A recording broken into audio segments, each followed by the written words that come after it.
Hola, soy Fran Valverde y este audio es para explicaros que esta es la versión en YouTube de nuestro programa Aprender en Fotografía, el podcast. Tened en cuenta que solo es audio. Todos estos capítulos que subimos son en audio, son la transcripción de los programas que vamos colgando cada miércoles y cada viernes, tanto en iVoox como en iTunes. Si lo que quieres es aprender fotografía, tenemos varios cursos con lecciones de fotografía en vídeo donde aprenderás a utilizar tu cámara profesional mediante tutoriales de fotografía. Podéis suscribiros a nuestros cursos en nuestra web estudiolightroom.es/cursos. Si no tenéis claro si suscribiros o no, pues seguidnos en iVoox, en iTunes, buscando el programa Aprender Fotografía y aquí, por supuesto, en nuestro canal de YouTube. Muchas gracias por escucharnos y hasta el siguiente programa. Hola y bienvenidos al programa Aprender Fotografía número 51. Hola, soy Fran Valverde y como siempre me acompaña el Pera La Regula. Hola, ¿qué tal? Hola, Pera. Pues nada, soy Fran Valverde de Estudio Lightroom. Por recordaros, pues Estudio Lightroom es un espacio dedicado a los servicios en alquiler para fotógrafos profesionales y aficionados.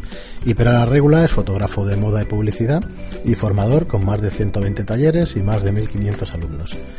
Y nada, estamos aquí como todos los miércoles para una nueva lección de nuestro curso para iluminación, en este caso el número 7. Este es el de viernes, ¿no? Este es el del viernes, no, este es el miércoles.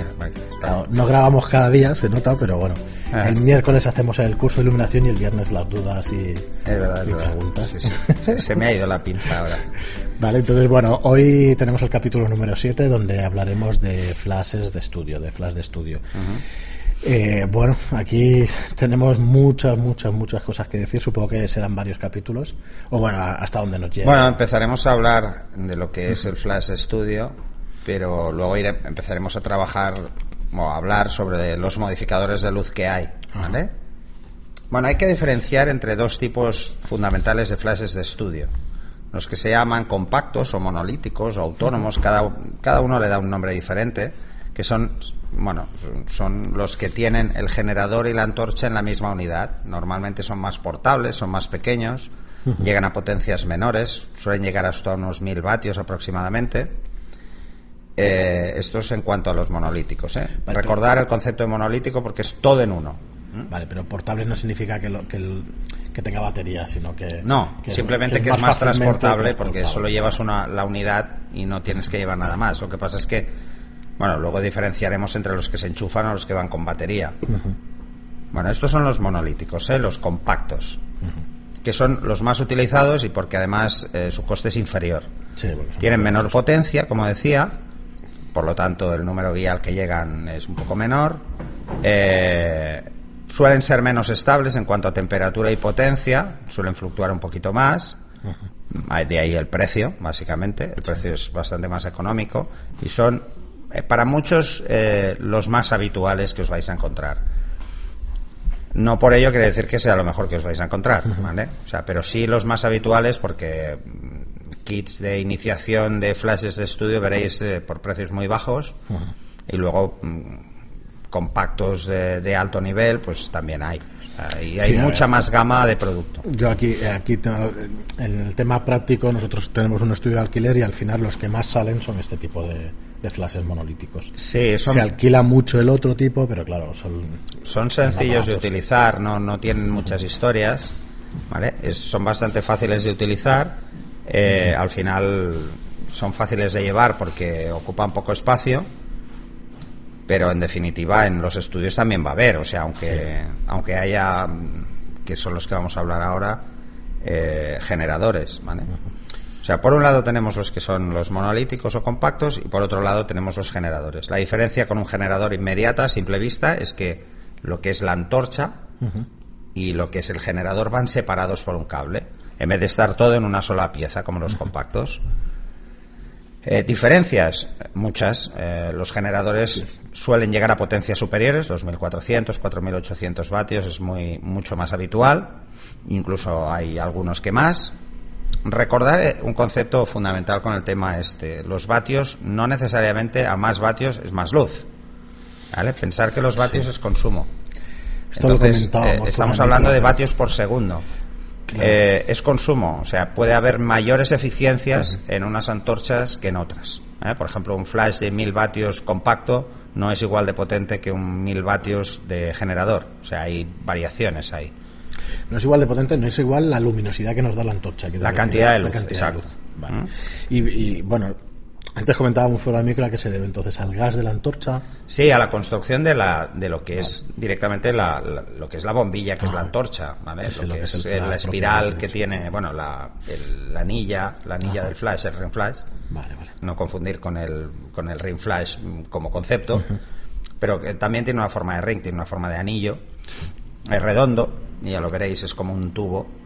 Y claro, depende de muchas cosas, depende de cómo esté construido, depende de la capacidad que tenga, y luego también depende mucho de cómo sea construido de cara a su vida útil, porque tienen un número de destellos. Pensar siempre en eso, los flashes, como todo, al final en lo que fallan es en la lámpara, igual que en casa nos fallan las bombillas.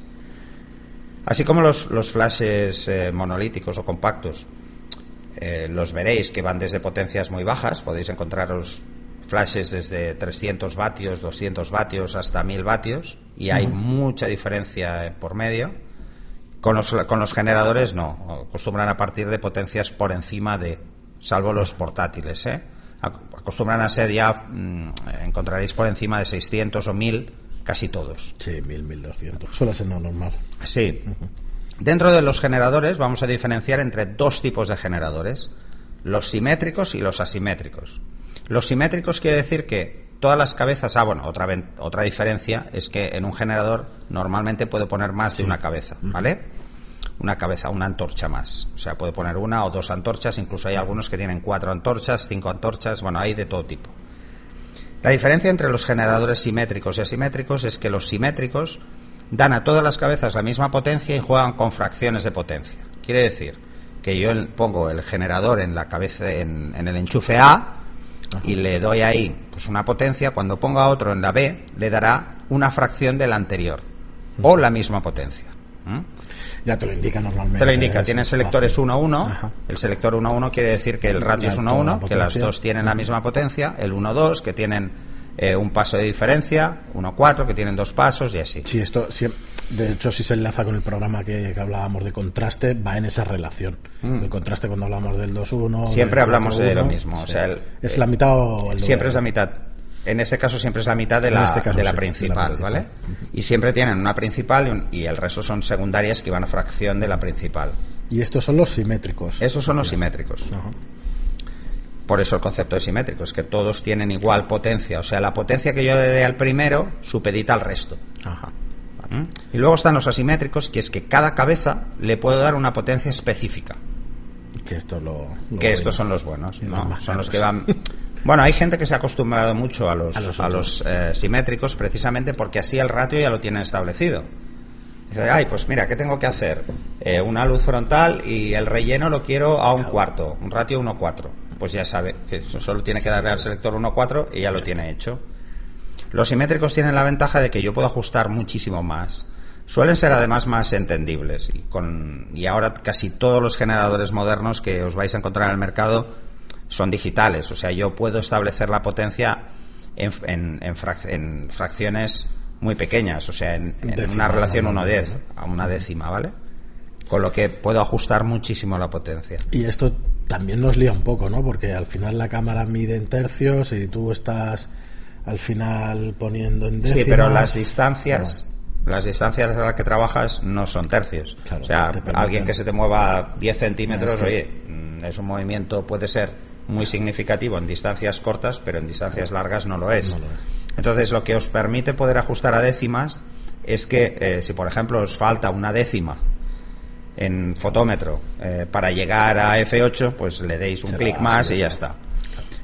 Acostumbra además ser bastante lineal ese tema, O sea, si yo subo una décima parte, va a subir una décima parte en la medición. O sea, eso es así. ¿Cuál es la ventaja fundamental de los generadores?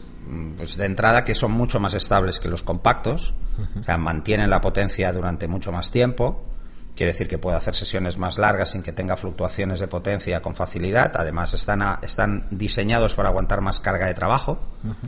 Normalmente suelen tenerlo estudios profesionales, los generadores, o estudios que tienen mucha capacidad de producción, porque aguantan más. no nos vamos a engañar, los compactos tienen... Es como antes cuando lo hemos comentado en algún programa, cuando nos comprábamos una cámara analógica, nos íbamos al de la tienda y nos preguntaba ¿cuántos carretes día vas a hacer? Pues esto es lo mismo, es cuántos flashes vas a hacer al día. Un compacto se calienta con mucha más facilidad porque pensar que tiene una refrigeración más pequeña y muy concentrada, donde está la cabeza y el generador está todo junto. Todo el circuito electrónico que lleva la cabeza está al lado de la fuente de luz, con lo que se genera mucho calor. Suelen tener ventiladores pequeños y entonces se calientan mucho más y empiezan a tener problemas, fluctúan en cuanto a temperatura y en cuanto a potencia. Los más baratos veréis que fluctúan mucho, además de forma detectable, o sea, son fluctuaciones altas. Y te diría que no falta ni que se calienten mucho. No. Porque... De hecho, hay compactos que fluctúan del primero al segundo disparo, aunque lo acabas de encender, o sea, eso no debería pasar, pero pasa. Pero, por ejemplo, los más profesionales o las marcas que trabajan con flashes profesionales o que construyen esos flashes más profesionales, incluso los compactos son muy estables, ¿no? No obstante, siempre van a ser mucho más estables los generadores. Para que os hagáis una idea, tanto los flashes compactos como los generadores, estamos hablando de potencias muy altas. En caso de generadores os vais a encontrar a que sobrepasáis el 300 guía. Recordar el flash de Zapata. Un flash de Zapata era un 58 guía a 1 metro, ¿vale? ISO 100 con un ángulo de 105, de una focal de 105 milímetros. O sea, es un ángulo muy estrecho. Los flashes de estudio, sobre todo los generadores, los compactos hacen más trampas algunos fabricantes. Se suelen medir con ángulos de 50 grados, que es superior a la visión humana, que son 46, con lo cual es un ángulo muy abierto. Y llegan a unos 300 la mitad del número guía. ángulo, es la mitad del ángulo, no, menos de la mitad. Menos de la mitad. Y mucho además, menos de la mitad. 4 veces más luz y a 2 metros, me parece, ¿no? En lugar de 1 metro. No, 300 ya es la conversión a 1 metro, ¿vale? La conversión a 1 metro. Por eso tenéis que vigilar mucho cuando compréis flashes de cómo se hace la medición del número guía, flashes de estudio. Los flashes de estudio suelen medirse a 2 metros. Así como los flashes, el número guía se establece a 1 metro para los flashes de Zapata. Muchos fabricantes veréis que miden a 2 metros y es porque a 1 metro no hay fotómetro que pueda medir. O sea, nos dará un overexposed constantemente, o sea, será tanta luz que no llega. Muchos fotómetros llegan hasta 96. Imaginaros, o sea, el cálculo que se hace a 2 metros porque ya de entrada va a caer 4 veces la luz, ley inversa al cuadrado de la distancia, y así como mínimo tenemos una estimación. Pero tener eso muy en cuenta a la hora de escoger un flash, o sea, que no os den gato por liebre a la hora de decir, no, es que tiene un número guía altísimo, cuando no es cierto, ¿no? Pensar en ello, o sea, si realmente lo pone a ISO 100, pues, y otro lo pone a ISO 200, pues simplemente tenéis que saber que son 2 pasos de diferencia, ¿eh? Insisto, el tema de los generadores lo que os va a dar es sobre todo muchísima estabilidad para el destello. Luego otra cosa que tenéis que tener en cuenta es, por ejemplo, la velocidad de reciclado. Los flashes compactos de estudio suelen tener velocidades de reciclado bajas. Bajas quiero decir que pueden tardar hasta 1 segundo, 1 segundo y medio, incluso 2 segundos en cargar a plena potencia. Un flash de generador suelen reciclar mucho más rápido, entonces podéis tener a un 20 de segundo podéis tener carga. Eso va muy bien cuando estamos haciendo sesiones de publicidad o estamos en exteriores y estamos dando mucha potencia para contrarrestar el sol. Necesitamos reciclados rápidos. Sí, al final la modelo se mueve y hemos de conseguir... Sí, o simplemente seguir el movimiento o poder disparar más rápido. Luego, otra de las ventajas es que el reciclado rápido no me va a esperar la luz, o sea, no tengo que esperar a la luz, o sea, la luz siempre la tengo disponible. De la otra forma se puede romper con facilidad el ritmo de una sesión. En una sesión de moda podemos hacer que la modelo esté moviéndose y entonces necesitas que cargue rápido porque tú disparas más rápido. Y luego además normalmente los flashes compactos no admiten una ráfaga, o sea, no son capaces de darte una ráfaga. En el momento en que tú quieras disparar 2 fotos seguidas no podrá, porque su tiempo de reciclado es muy alto y entonces no lo permite.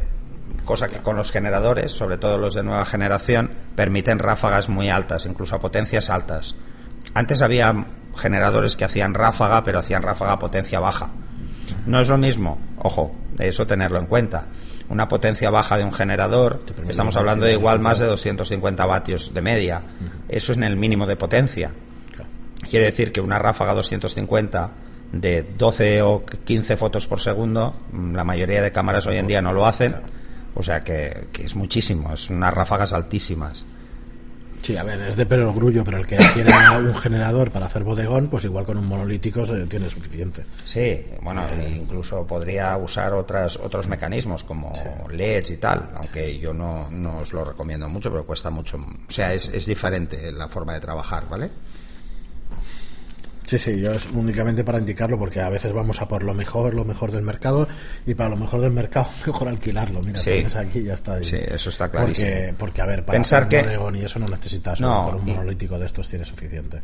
Y también para que os hagáis una idea, o sea, os sale mucho más a cuenta el alquilarlos, aunque parezca que sea mucha cuña, porque pensar que un generador vale, un generador muy bueno, pues el Pro 8A que tiene Fran aquí en el estudio, vale unos 8.000 euros. Más las antorchas, cada antorcha vale unos 1.200 euros. Sí, la de o sea, estamos hablando 1.400, sí, estamos hablando de 1.200 a 1.600 vale una antorcha. Entonces estamos hablando de que dos cabezas en un generador, pues te puedes irte a 10.000 euros. Claro, amortizar eso no es fácil. Digo que bueno, sí, depende para lo que lo quieras. Claro, si vas a ser fotógrafo de eso, de publicidad, y vas a estar trabajando todos los días, pues probablemente sí. Pero yo por ejemplo no me lo he comprado, siempre te lo alquilo. Claro, o sea, es que no tiene ningún sentido. Yo, incluso teniendo en el estudio, los compactos te solventan muchas veces la papeleta, y cuando necesitas más, pues entonces coges y tiras el generador. De costes de compactos de 1.000, 2.000 euros hasta los 10.000 que decía. Sí, mira, para que os hagáis todos una idea, los flashes compactos los veréis muchísimo. Os pueden estar saliendo entre un flash compacto bueno, entre unos 1.200 y 2.000 euros. Ese es el precio más o menos. Para los buenos, estamos hablando de las principales marcas del mercado, Profoto, Hensel y Broncolor, que son las que tienen más, además tienen más gama de producto y además tienen más renombre, ¿no? Nosotros trabajamos en Profoto desde hace muchos años, y también ahí yo siempre he visto bastante diferencia, ¿no? Bueno, siempre me lo habían dicho, y es así. Si al final todos los estudios de alquiler trabajan con Profoto, es una señal de que es un material por lo menos que aguanta y que tiene durabilidad, seguro. Bueno, esa es otra de las ventajas, O sea, cuando estéis en la tesitura de compraros un flash, partir de la premisa de que os va a durar toda la vida. O sea, es mejor comprar uno bueno porque os va a durar toda la vida. O sea, es que un flash dura muchísimo. Y la máxima reparación que tendréis es ocasionalmente cambiar la lámpara de modelado, porque al final se rompen, que ahora hablaré de ellas, y el anillo de flash. O sea, pero eso, ostras, yo tengo flashes hace más de 10 años que todavía no la he cambiado. Eso va como va. Aquí también. Si cuidáis bien el equipo, dura muchísimo. Lo que hay que ir con mucho cuidado es, después de una sesión de fotos que está muy caliente, no darle golpes. Dejar que se enfríe y luego guardarlo. O sea, no guardarlo inmediatamente con el calor, porque no es muy recomendable. Otra de las cosas que veréis en los flashes de estudio es que tienen lámpara de modelado. Os explicaba con el flash de Zapata que dándole a profundidad de campo en la cámara, pues aparece como una luz de modelado, ¿no? En este caso, tanto los compactos como los generadores, la antorcha lleva una lámpara de modelado que no deja de ser una bombilla de tungsteno, por lo tanto tiene otra temperatura de color, aunque no importa, ya veréis por qué. Y suelen estar entre los 100 y los 1000 vatios esas lámparas de modelado. O sea, en antorchas para generador suelen llegar hasta 1000 vatios. ¿Por qué? ¿Para qué hace falta 1000 vatios ahí de luz continua? Bueno, pues imaginaros que tenéis una Giant o una Octa muy grande. No veré nunca la luz de modelado, no veré nunca la luz que sale si no es muy potente, porque son muy grandes, ¿vale? Las lámparas de modelado normalmente se regulan en fracciones, pero algunos te permiten también, o sea, en fracciones, por ejemplo, de 1.1, 1.2, 1.4, o sea, lo mismo que los ratios, pero los más modernos te permiten también hacer en fracciones igual que la potencia.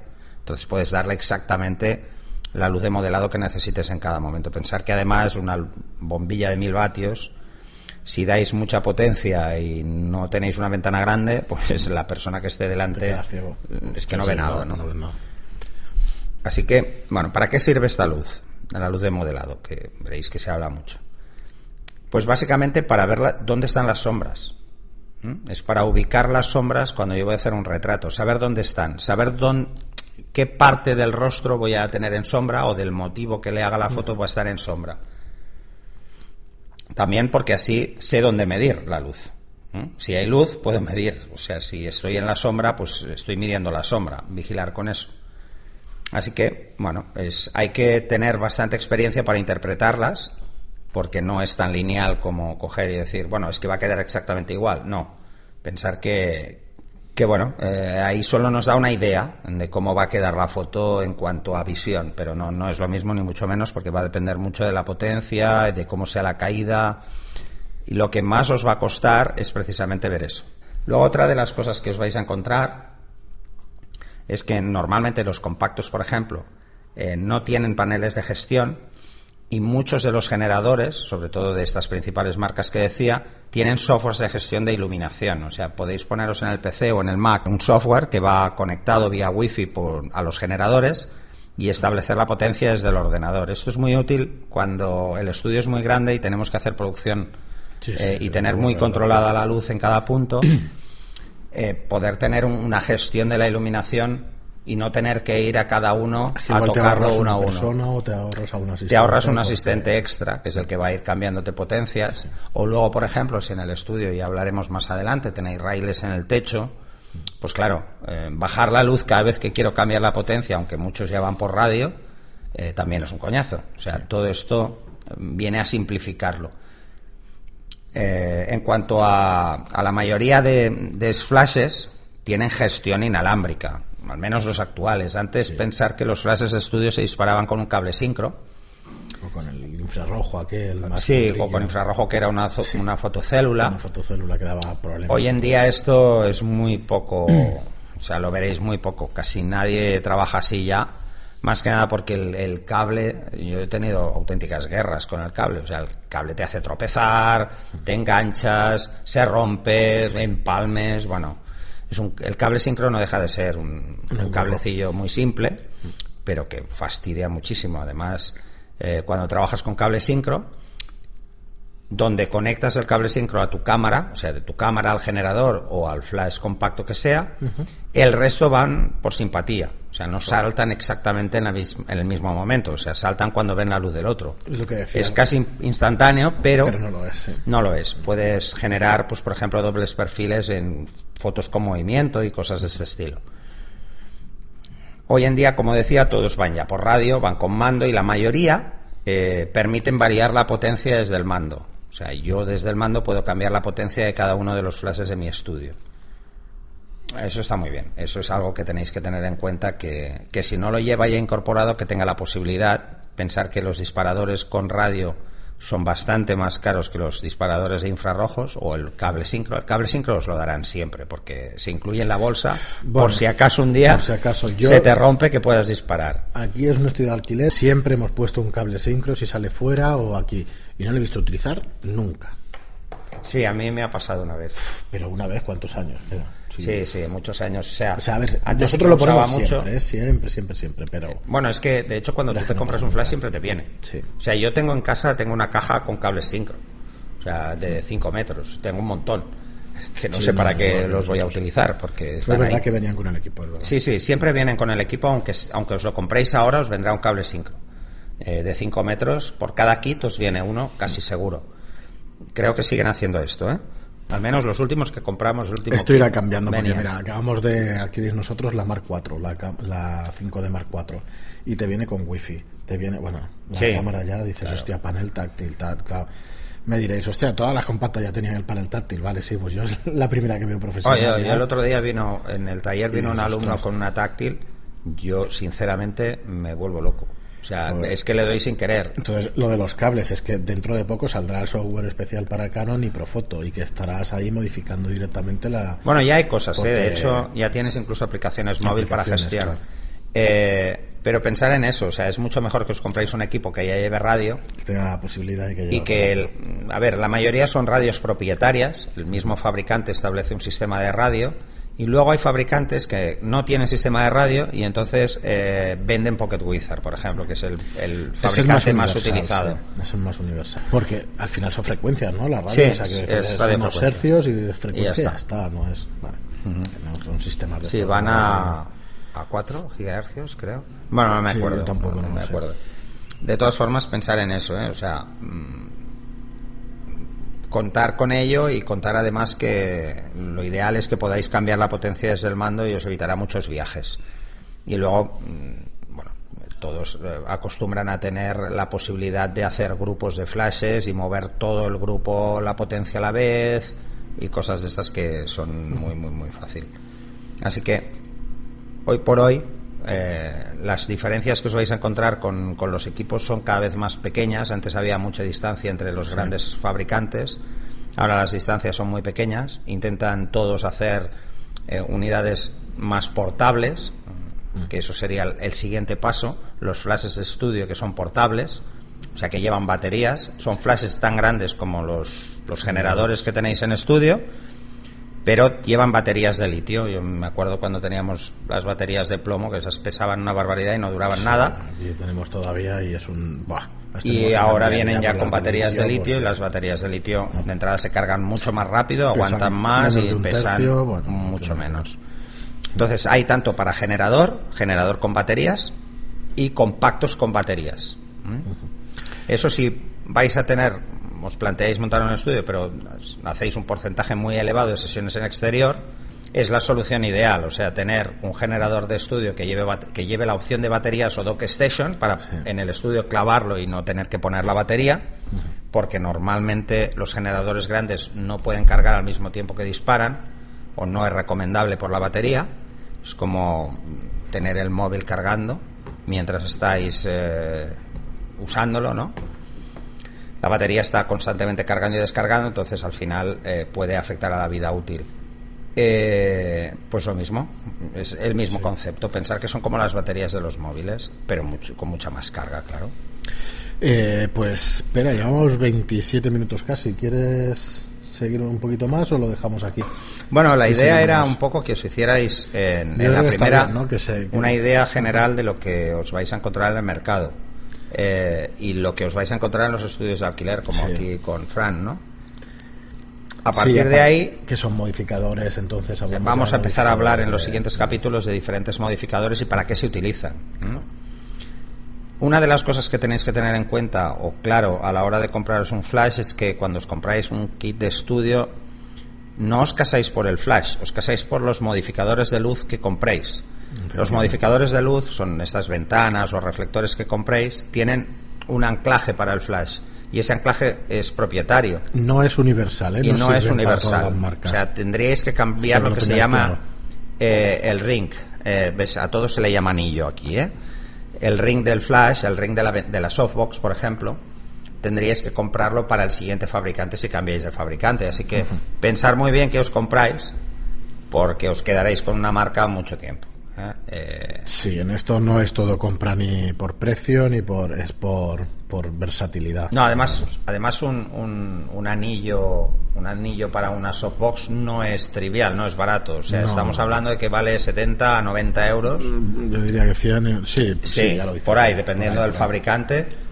Os va a costar ya mucho dinero, y aparte la ventana. O sea, lo que se suele es tener pocos anillos y más accesorios, porque al final es montar y desmontar, y si lo quieres tener todo montado, pues te ocuparía muchísimo espacio en el estudio. Se suelen desmontar cada vez, así que es muy importante eso, pensar que si no tenéis un espacio enorme donde guardar equipo, es importante que sea de buena calidad, porque de tanto montar y desmontar se acostumbra a romper las cosas. Y lo mismo habla de los flashes. Luego, muchos fabricantes, cuando compréis unos flashes, os ofrecerán unos trípodes, por ejemplo. No siempre son los mejores trípodes del mercado. Eso nos ha pasado a todos, y al final acabamos yéndonos a marcas reconocidas como Manfrotto, a la hora de comprar trípodes porque aguantan mucho más. No puedo recomendar otros que no sean Manfrotto. No, yo todos los que tengo son Manfrotto. Y... Los Ceferino, que no sé exactamente si son Manfrotto. Sí que son Manfrotto, los famosos Ceferino. Bueno, hay segundas marcas que hacen, que son los mismos. Los Ceferinos estos suelen ser trípodes más robustos y eso, y la verdad es que van muy bien también. Pensar que un trípode no solo es que aguante, por ejemplo, si tiene que aguantar un monolítico ya va a tener que aguantar entre 2 y 3 kilos. Eso para empezar. La estabilidad es importante. Si es un flash, si es una antorcha de generador, no, porque suelen pesar medio kilo, como mucho, porque solo es la antorcha. Pero el problema es que lo subes mucho y luego le pones una ventana, y una ventana, una Octa 5, pues igual son 5 kilos más. Y mucha superficie. O sea, tienen que ser muy estables de base. Y luego otra cosa que tenéis que tener en cuenta es siempre compraros contrapesos, o sea, ponerle peso al flash, al trípode en el suelo, o sea, que al final no dejan de ser junta. Bolsas de arena. Son bolsas de arena o bolsas de tuercas. Yo he visto de tuercas también. De muchos sitios porque, claro, pesan mucho más. Así que bueno, os hacéis una idea. Si tenéis dudas sobre los flashes de estudio o sobre hacia dónde dirigiros, dependiendo del tipo de trabajo, lanzarlas, porque creo que eso será el punto más añadido. Sí, si algo, bueno, es fatal decirlo así, pero si algo controlamos es de flashes de estudio, porque llevamos muchos años. Sí, son muchos años. De flash de estudio. Yo creo que cualquier duda que tengáis, pues si tenéis una necesidad específica, antes de que entremos con modificadores, pues lanzar y preguntas. Antes de que compréis equipo de 6 y 8.000 euros. Sí, la verdad es que hay que ir con mucho cuidado en ese sentido, porque hay equipos que están muy bien de precio, pero que no dan lo que deberían dar y va a tener una vida útil pequeña. Y luego hay equipos que son caros, pero que igual no lo necesitáis. O sea, es un tema de... Es como cuando os compráis una cámara, es exactamente lo mismo. Sí, muy parecido. Muy bien, Pera, pues nada, lo dejamos aquí. Perfecto. Y eso, que nos hagáis llegar vuestras preguntas. Ya sabéis que en nuestra web, en las notas del programa, podéis dejar lo que queráis. En iVoox también con un comentario, un me gusta. Y en iTunes os agradeceríamos si os gusta lo que venimos. Nos gustaría que nos ayudaréis con una reseña de 5 estrellas. Así que nada, hasta el próximo programa donde trataremos más dudas vuestras. Hasta luego, Pera. Hasta luego.